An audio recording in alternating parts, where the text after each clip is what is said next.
Hi, let's talk about the 10 principles of websites made for marketing. So the first thing, you have to define your audience. So defining your audience is simply this. You must know exactly who you want to attract.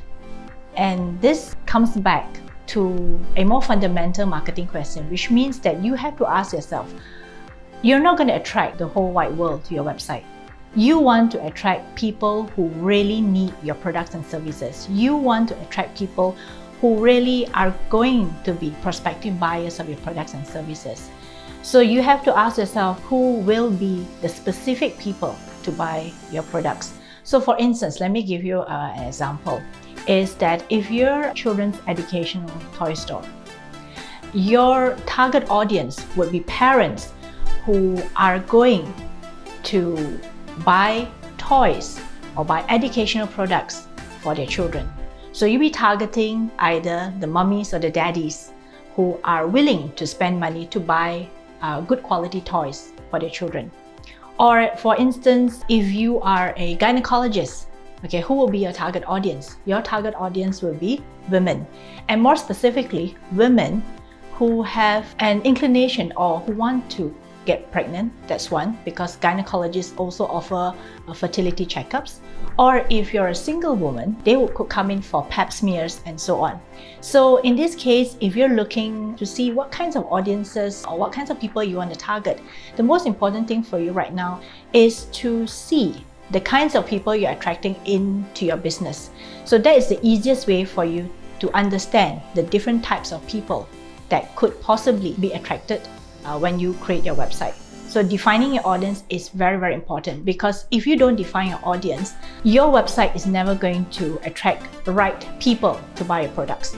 And if you don't have the right people to buy your products, your messaging will not be accurate. So for instance, back to the same example that I gave you just now, if you're an owner of an educational children's toy store, if you're talking to the mummies and daddies, your message should be very different from toy store that's just targeting everyone. So if you're talking to the mummies and daddies, I think the key thing would be you focus on the safety of the toys. You'll be focusing on the educational quality of the toys. You'll be talking about toys that allow children to be stimulated and to learn better. So these are the different kinds of messages that you can target to the parents, especially if you know that they are the people that you want to draw into your business and into your website. So if you don't have this, it will be very, very difficult. So that is why a lot of websites fail. They fail not because they are not designed well. It's not that they fail because their graphics aren't sharp. They fail because the very basics and the very fundamental of marketing, which is who they want to target, is not clearly defined. And when it's not clearly defined, people get confused. So it is very dangerous to start a website not knowing who you want to target. So for instance, in our case, as a web design company, as a marketing services company, we target entrepreneurs. Why? Because we realize that entrepreneurs are the ones who most need a website to market themselves and to showcase their products and services to the world.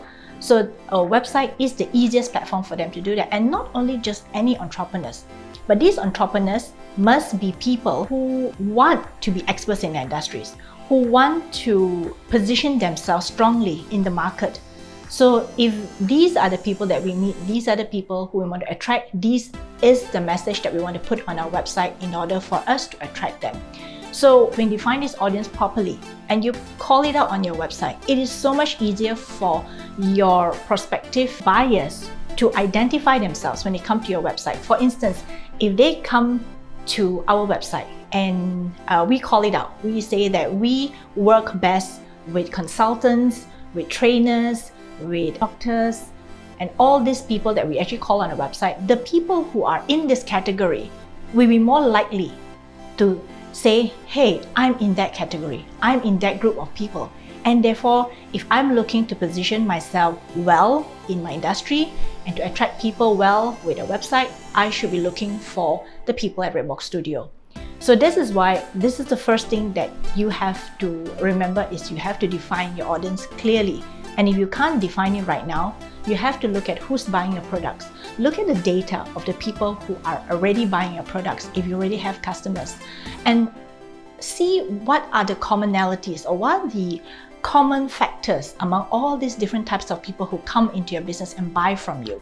And it is from there that you start to see that there are patterns. There are people who are more of a certain group. And if they're a certain group, what kinds of shared characteristics do they have? Like in the case of even the mommies and daddies who want to buy good quality toys for their kids, maybe you can even drill it down to a specific group of mommies and daddies. Maybe these mommies and daddies are the ones who are more aware of the dangers of harmful toxic chemicals in toys that are cheaply made. So they want higher quality toys, they want better quality products for the kids. So you are targeting a group of parents who really care for the welfare of their children, who really care about the toys that their children are playing with. So you can keep drilling into a specific group that allows them to really see that you're talking to them.